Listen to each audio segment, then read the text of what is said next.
అందరికీ నమస్కారం. నేను మీ వ్యవసాయ విద్యార్థిని. ఈరోజు మేము మా విలేజ్‌లో ఉన్న ఒక నర్సరీకి విజిట్‌కెళ్ళాము. అదేమో 1 గ్రామ పంచాయత్ 1 నర్సరీ అనే స్కీమ్ ద్వారా ఎస్టాబ్లిష్ చేశారంట. ఇది మొత్తం హాఫ్ ఎకర్‌లో ఉంది.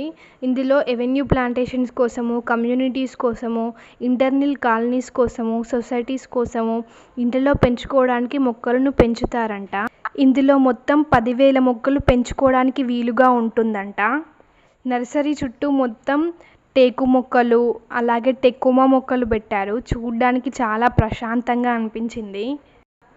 ఈ నర్సరీలో టెకోమా, సీమతంగేడు, కానుగ, గుల్మోహర్, మందార, గోరింటాకు లాంటి చెట్లను పెంచి ఫ్రీగా డిస్ట్రిబ్యూట్ చేస్తారంట. కేసీఆర్ సార్ పెట్టిన ఈ స్కీమ్ అయితే నాకు చాలా నచ్చింది. మరి మీకెలా అనిపించిందో కామెంట్ చేసి చెప్పండి. అలాగే నా ఛానల్ని సబ్స్క్రైబ్ చేసుకోండి.